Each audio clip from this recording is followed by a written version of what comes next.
할렐루야. 여러분, 날씨가 너무 덥습니다. 다시 한번 오늘 예배를 통해 새해 먹고 오늘 하루 힘차게 살아가시기를 바랍니다. 오늘부터 우리가 디모데 전서를 보게 됩니다. 생명의 삶 본문이 이 디모데 전서입니다. 자, 그림을 보시면 이 디모데 전서의 배경이 되는 곳은 에베소 지역입니다. 에베소 교회라고 볼 수 있겠습니다. 사도 바울이 과거에 3년 동안 목회를 했던 곳이 에베소 교회였습니다. 로마에 들렸다가 다시 에베소에 오게 되었는데 이 에베소가 조금 위험합니다. 에베소 교회에 이단들이 조금씩 들어오는 상황인 겁니다. 그래서 이 바울이 에베소 교회를 담당할 사람을 세우는 거죠. 디모데, 루스드라 보이시나요?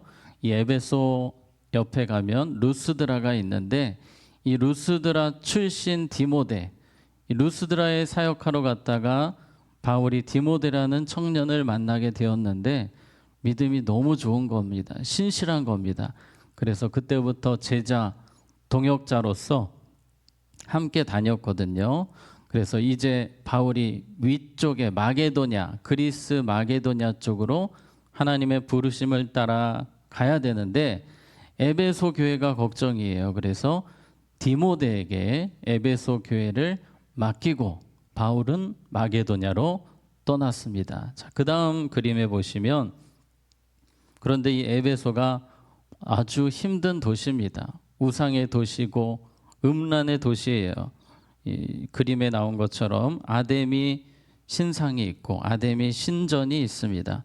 이 도시 사람들이 다 이 아데미 여신을 수호신으로 생각을 했습니다. 그냥 푹 빠져 있습니다. 또 이 제사가 있을 때는 음란한 제의가 있었어요. 그리고 이단 문제가 심각한 곳입니다. 이 에베소 교회에 이단들이 계속 조금씩 들어오는 겁니다. 그리고 이 디모데가 아시는 것처럼 연소하다는 표현이 나오잖아요. 젊은 목사입니다. 젊은 목회자예요. 20대에서 이 30대 정도로 추정이 됩니다. 그래서 목회하는데 여러 가지 경험도 많이 없고 어렵기 때문에 이제 바울이 마게도냐에서 성령의 감동하심으로 글을 쓰게 되는 겁니다. 그게 바로 디모데 전서인데요. 이 디모데 전서에 보면 이 목회자 디모데에게 보내는 편지입니다. 혹시 들어보셨겠지만 이 위장 장애가 있었습니다. 디모데는. 그래서 학자들은 스트레스가 아주 많은 사람인 것 같다. 소심하고 연약한 사람이었을 것이다. 그런 이야기도 합니다. 그래서 이 디모데 전서를 통해 이 두 가지, 첫 번째는 각종 이단들을 경계하고 물리칠 것을, 분별할 것을 이야기를 하고 또 목회 전반 매뉴얼, 바른 교회 생활이 무엇인지에 대해서 이 디모데 전서에서 설명을 너무나 잘 해주고 있습니다. 교회 임직 이런 것도 나오고요. 바른 교회 생활, 목회 전반 매뉴얼을 디모데 전서를 통해서 이 디모데에게 가르치고 있습니다. 자, 2절 말씀을 우리 한번 같이 읽겠습니다. 시작. 믿음 안에서 참 아들 된 디모데에게 편지하노니 하나님 아버지와 그리스도 예수 우리 주께로부터 은혜와 긍휼과 평강이 내게 있을지어다. 아멘. 자, 디모데에게 바울이 보낸 편지라는 것을 우리가 보게 됩니다. 우리가 이런 부분들을 보게 되면 디모데에게 보낸 편지이지 나에게 보낸 편지는 아니지 않습니까? 라는 생각이 들 수도 있습니다. 여러분, 디모데 전서를 읽다 보면 디모데라는 이름이 종종 나오거든요. 그러나 디모데 전서 마지막 절, 6장 마지막 절인 6장 21절에 보게 되면 이런 표현이 있습니다. 끝부분에 은혜가 너희와 함께 있을지어다. 디모데에게만 보낸 편지는 아니라는 것입니다. 디모데에게 보내기 위해서 시작은 했지만 그 모든 내용은 성도들을 위한 내용임을 보게 됩니다. 너희와 함께 있을지어다. 복수거든요. 너희와 함께 있을지어다. 디모데후서 2장 2절에 보면 또 이런 말씀이 있습니다. 또 내가 많은 증인 앞에서 내게 들은 바를 충성된 사람들에게 부탁하라. 그들이 또 다른 사람들을 뭐 할 수 있으리라? 가르칠 수 있으리라. 계속해서 성도들에게 이 목회 전반에 대한, 교회 생활에 대한 내용을 가르치고 가르쳐야 된다. 디모데에게만 국한된 내용이 아니라는 것입니다. 에베소서 2장 7절에 보면 이는 그리스도 예수 안에서 우리에게 자비하심으로 그 은혜의 지극히 풍성함을 오는 어떤 세대에 여러 세대에 나타내려 하심이라.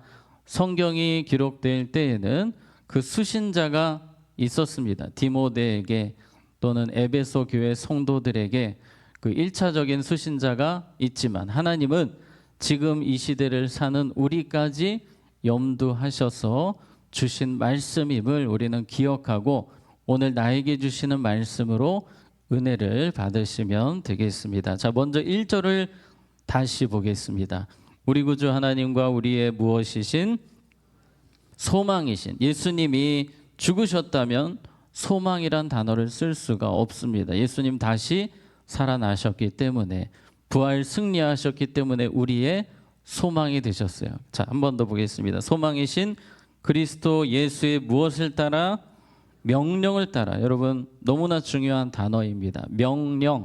명령을 따라 그리스도 예수의 사도된 바울은, 그러니까 사도 바울이 그냥 사도가 된 것이 아니라 주님의 명령으로, 왕 대신 주님의 명령으로 사도가 되었다는 것입니다. 그래서 바울은 생명 걸고 사역을 하는 것입니다. 왕의 명령이기 때문입니다. 자, 1절을 다시 보시면 끝부분에 예수의 명령을 따라 그리스도 예수의 성도된 누구는, 집사된 누구는, 권사된 누구는, 장로된 누구는, 목사된 누구는 여러분의 이름을 넣어서 생각해 보실 수 있겠습니다. 중요한 것은 명령을 따라, 주님의 명령을 따라 내가 석관중앙교회에서 주의 일꾼으로 세워져 있다는 것입니다. 그러므로 우리가 더 두려운 마음으로 또 주님 앞에서 충성된 모습으로 생명 거는 신앙으로 주님을 섬겨야 될 줄로 믿습니다. 아멘. 자, 2절 말씀 같이 읽겠습니다. 시작. 믿음 안에서 디모데에게 편지하노니 하나님 아버지와 그리스도 예수 우리 주께로부터 은혜와 긍휼과 평강이 내게 있을지어다. 아멘. 자, 여기서 디모데를 설명할 때에 믿음 안에서 참 아들 된 디모데, 바울의 진짜 아들은 아니지만 어디에서 아들이 되었습니까? 믿음 안에서. 그런데 그냥 아들이 아니고 참 아들, 우리식으로 하면 찐이라는 거예요. 진짜라는 겁니다. 그래서 요즘에 교회들이 많이 쓰는 단어가 있는데 영가족, 제가 저번에도 한번 말씀드렸지만 교회에서 영가족이라는 표현을 많이 씁니다. 영적 가족이라는 이야기입니다.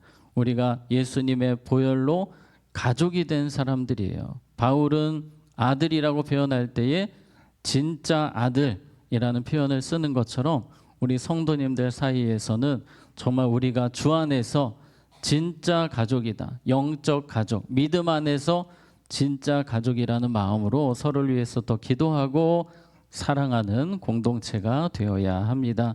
요즘 교회마다 개인주의, 이기주의가 점점 심해지고 있지만 우리는 가족이라는 이 생각을 놓지 않고 주변을 더 돌아보고 우리 믿음의 형제 자매들에게 관심을 갖고 더 사랑해야 될 줄로 믿습니다. 아멘. 자, 오늘 이제 중요한 주제가 나오는데요. 3절에서 4절 우리 같이 읽겠습니다. 시작.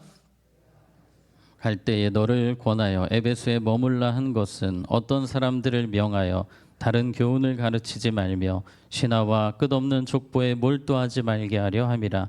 이런 것은 믿음 안에 있는 하나님의 경륜을 이름보다 도리어 변론을 내는 것이라. 아멘. 지금 중요한 주제를 다루는데요. 에베소 교회에 이단들이 침투하고 있음을 이야기하는 것입니다.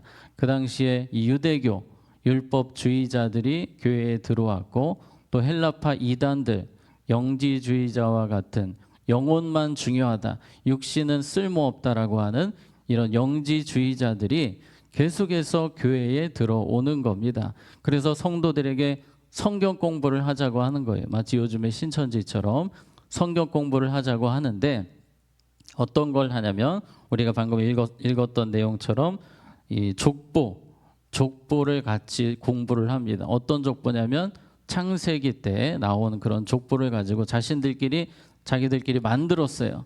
그래서 이 족보 공부를 하고 또 여러 가지 만들어낸 신화를 공부를 합니다.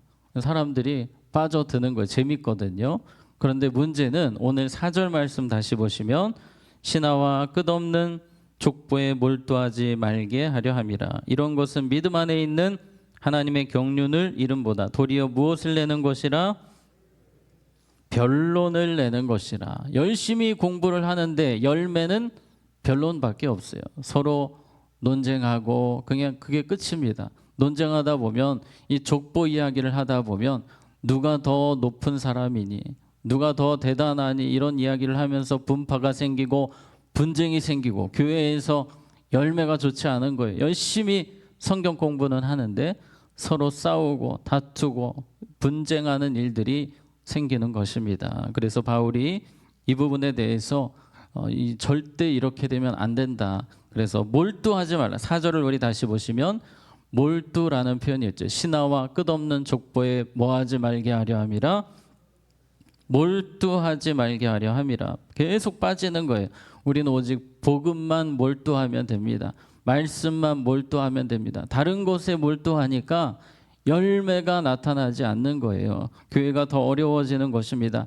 6절에서 7절에 보면 사람들이 이에서 벗어나 헛된 말에 빠져 율법의 선생이 되려 하나 자기가 말하는 것이나 자기가 확증하는 것도 깨닫지 못하는도다. 율법을 열심히 가르치고 정죄하고 교회 안에 들어와서 이런 일을 하는데 본인들도 자신들이 하는 말이 무슨 말인지 제대로 모르면서 사람들을 정죄한다는 거예요. 그래서 바울이 너희들은 복음을 붙들어야 된다. 율법 붙들지 말고. 그런데 율법도 중요하다고 또 언급을 하는 거예요. 율법 폐지론자가 아니거든요. 바울은. 그래서 율법도 중요한데 우리가 정말 집중해야 되는 것은 예수 그리스도의 복음입니다. 그래서 11절에 이 교훈은 내게 맡기신 바 복되신 하나님의 영광에 무엇을 복음을 따름이니라. 복음이 가장 중요하다는 거예요. 복음은 열매가 있다는 것입니다. 어떤 열매가 있습니까? 5절 말씀에 이 교훈의 목적은 청결한 마음과 선한 양심과 거짓이 없는 믿음에서 나오는 무엇이거늘 사랑이거늘. 이런 열매가 있다는 거예요. 복음에 붙들려 살아가면 복음에 몰두하여 복음에 집중하여 살게 되면 변론이 아니라 사랑의 열매가 계속해서 나타나게 된다는 거예요. 신앙생활을 내가 제대로 하고 있다면 어떤 열매가 나타나야 됩니까?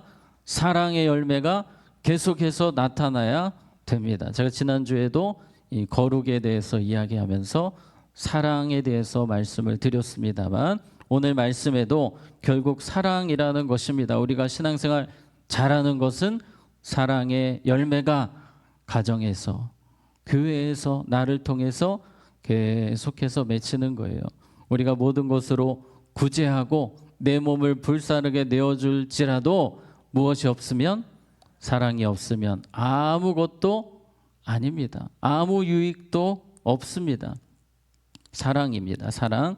예수님은 열매로 그들을 알리라라고 하셨어요. 오늘 나의 열매가 잘 맺혀지고 있는지를 보시고 정말 주님 앞에서 좋은 열매, 최고의 열매, 그것은 사랑의 열매임을 기억하시면서 더 예수님 사랑으로 사랑할 수 있도록 예수님의 마음으로 품을 수 있도록 기도하시고 힘쓰시고 오늘 바울이 이야기했던 것처럼 바울이 교회를 이야기할 때에 정말 사랑의 마음이 느껴지거든요. 디모데를 다 이야기할 때에 나의 찐 아들이라고 표현하지 않습니까? 주님의 사랑이 계속해서 말 한마디 한마디를 통해 흘러가고 주님의 사랑이 우리 가족과 성도님들에게 이웃들에게 넘치도록 흘러가는 삶이 되시기를 주님의 이름으로 축복합니다. 자, 기도하겠습니다. 하나님 아버지, 주님의 명령에 따라 교회를 섬기라고 우리를 이곳에 세워 주셨습니다. 충성되이 주님을 섬기며 교회를 세워가는 우리 모두가 되게 하여 주시옵소서. 무엇보다 가정과 교회에서 사랑의 열매를 더 많이 맺을 수 있도록 예수님의 사랑 부어 주시옵소서. 반주로 섬기시는 권사님과 우리 가족분들에게 은혜를 부어 주셔서 항상 주님의 마음을 시원케 해드리는 온 가족이 되게 하시고 주 안에서 평강 넘치는 가정 되게 하여 주시옵소서. 환우분들 이 시간 한 분 한 분 능력의 손을 얹어주시고 치료와 회복의 역사가 임하는 이 새벽이 되게 하여 주시옵소서. 예수님의 이름으로 기도하옵나이다. 아멘.